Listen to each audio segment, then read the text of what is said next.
भूत और प्रेत की कहानी इतनी डरावनी होती है जिसे सुनने के बाद हमारी रूह तक कांप जाती है। तो आ चुके हैं हम कुछ और नई कहानी लेकर।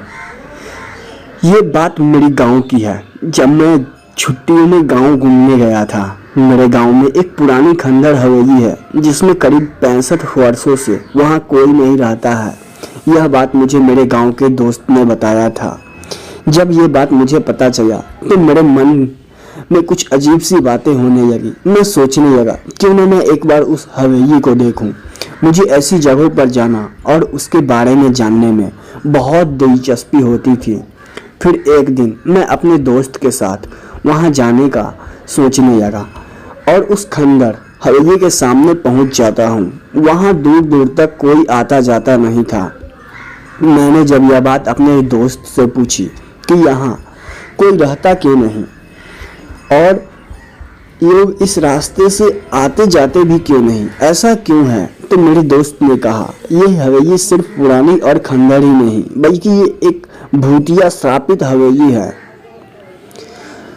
मैंने कहा तुम्हें इतने यकीन से कैसे कह सकते हो? मेरे दोस्त ने कहा यहाँ पूरे गांव में यही माना जाता है। इसके बारे में एक बहुत पुरानी और सच्ची घटना प्रसिद्ध है।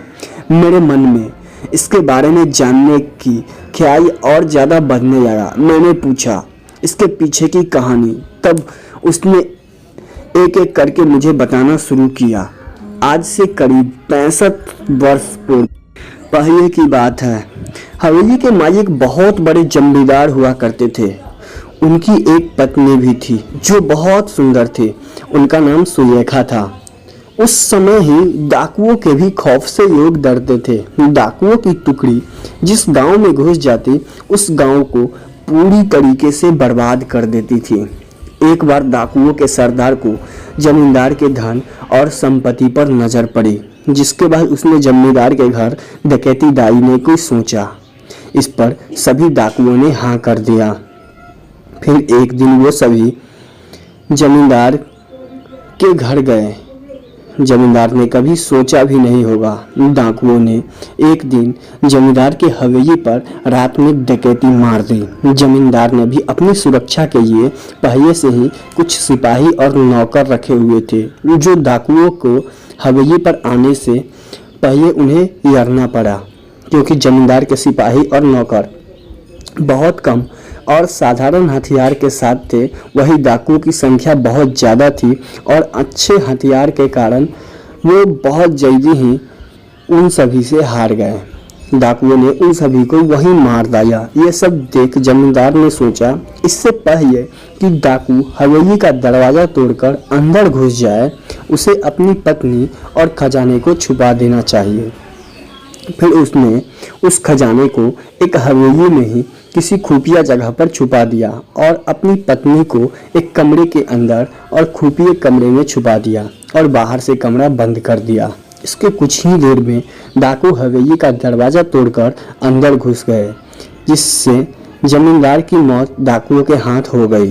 पर जमींदार ने मरते मरते अपने खजाने का पता उन डाकुओं को नहीं बताया। डाकुओं ने खजाने को बहुत खोजा पर वह नहीं मिला। फिर डाकू वहां हवेली से कीमती सामान को लेकर चले गए, पर पत्नी जो खुफिया कमरे में बंद थी उसका पता किसी को नहीं था। उसकी पत्नी बहुत चिल्लाई, लोगों के बुलाने की कोशिश की, कमरे के दरवाजे तोड़ने की कोशिश की, पर वो अंत तक कुछ न कर सकी और भूख और प्यास से तड़प तड़प कर वहीं मर गई। उसके मरने के बाद उसके लाश से बदबू आने लगी। उस कमरे को तोड़कर जब लोगों ने देखा तो वहां उसका अंतिम संस्कार करने के लिए उसके लाश को लेकर गया। कहा जाता है कि आज भी वो अपने पति का इंतजार उस कमरे में करती है। उसका पति कभी तो आएगा और उसे उस कमरे से आज़ाद करेगा, और आज भी उसे हवेली में घुसपैठिए या उसके बिना इजाज़त के अंदर आने वाले को सजा देती है। मैंने अपने दोस्त से कहानी सुनकर उन पर विश्वास नहीं किया। मैंने पूछा क्या तुम लोग भी न कब की बात लेकर बैठे हो? इसका कोई सबूत नहीं है तुम लोगों के पास? तो उन लोगों ने बोला कुछ लोगों ने इस हवेली में जाने की और वहां रुकने की गलती की थी, जो आज तक इस सरमे को भूल नहीं पाए हैं।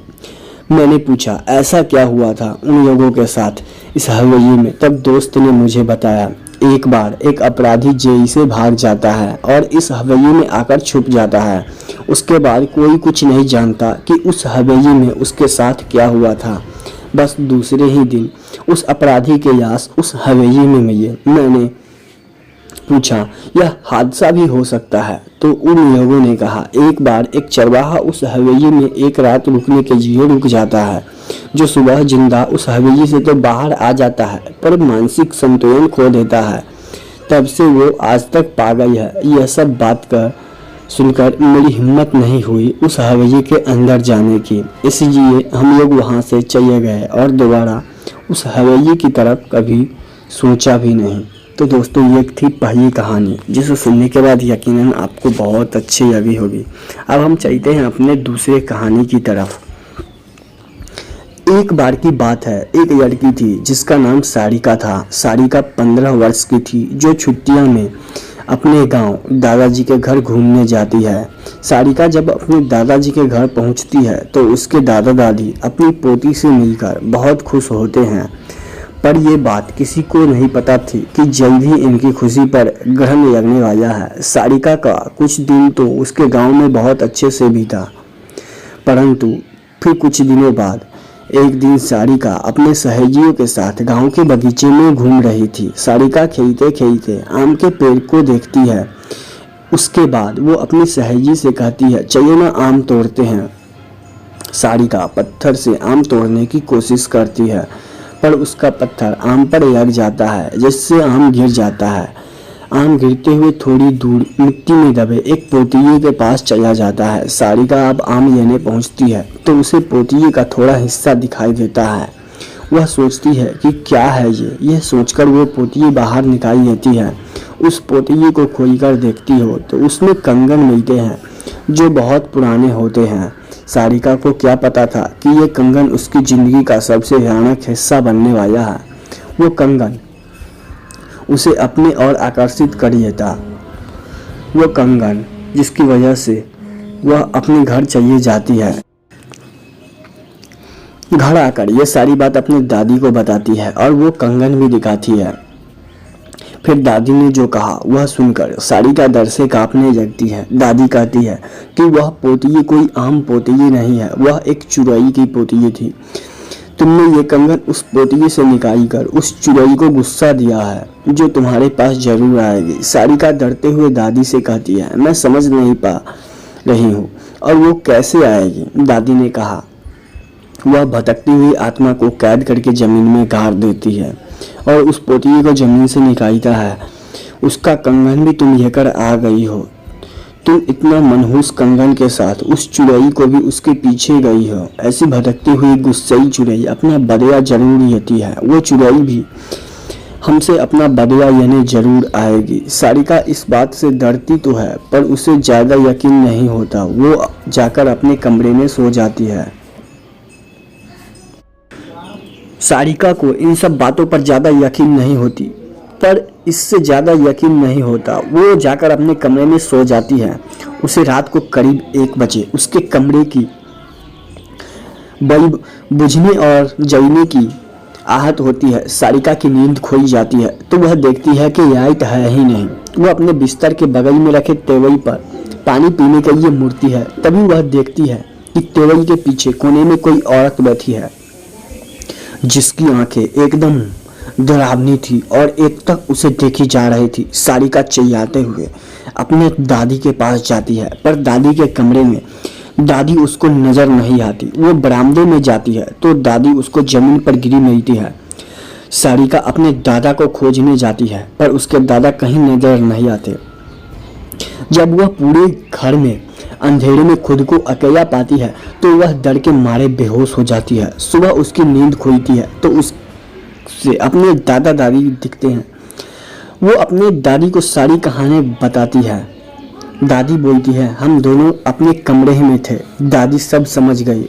उसने कहा यह सब उस चुड़ैल ने किया है। वो कंगन उस पोतिये में वापस रखना होगा, वरना वो यहाँ से नहीं जाएगी। सारिका कहती है चलो ना दादी, अभी कंगन रख कर आते हैं। दादी बोलती है नहीं, उस चुड़ैल से पीछा छुड़ाना है तो तुम्हें अकेले ही वो भी रात में जाकर उस कंगन को वहां रखना होगा, क्योंकि वो तुम्हारे पीछे है। सारिका हिम्मत करके कहती है ठीक है मैं जाऊंगा। दादी ने कहा यह सब चुड़ैल इतनी आसानी से नहीं करने देगी, इसलिए दादी ने उसे रात में जाने से पहले एक मंत्रों से युक्त ताबीज उसके हाथ में बांध देती है। अब सारिका रात होने के बाद अकेले बगीचे की तरफ निकलती है। थोड़ी देर बाद उसे किसी के रोने की आवाज़ सुनाई देती है, पर दादी ने कहा था वो चुड़ैल तुम्हें अपनी तरफ आकर्षित करेगी, तुम उसकी तरफ ध्यान मत देना वरना वो तुम्हें अपने कब्जे में कर देगी। एक बार उसने तुम्हें अपने कब्जे में कर लिया तो फिर तुम्हें कोई नहीं बचा पाएगा, वो तुम्हें मार भी सकती है। सारिका इस बात का ध्यान रखते हुए ईयरफोन लगा लेती है और गाना सुनते हुए चलने लगती है। तभी कुछ दूर जाने पर उसका मोबाइल काम करना बंद कर देता है।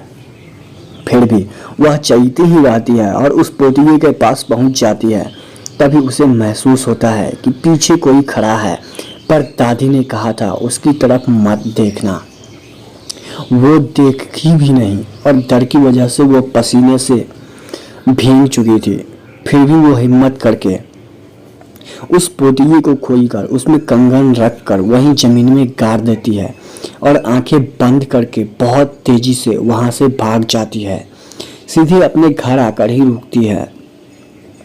चुड़ैल से तो उसका पीछा छूट जाता है, पर वह इतनी डर जाती है कि दूसरे ही दिन वापस अपने शहर मम्मी पापा के पास जाती है। सारिका की जिंदगी का वो खौफनाक हिस्सा जिससे वो सोचने पर आज भी डर जाती है। दोस्तों ये कहानी आपको कैसे लगी हो नीचे कमेंट सेक्शन में ज़रूर बताइएगा। अब हम बढ़ते हैं अपने तीसरे कहानी की तरफ। तो दोस्तों आज की वीडियो में बस इतना ही। अगर वीडियो अच्छी लगी हो तो चैनल को सब्सक्राइब कर देना और नोटिफिकेशन बेल को दबा देना ताकि आने वाली हर वीडियो सबसे पहले मिल सके।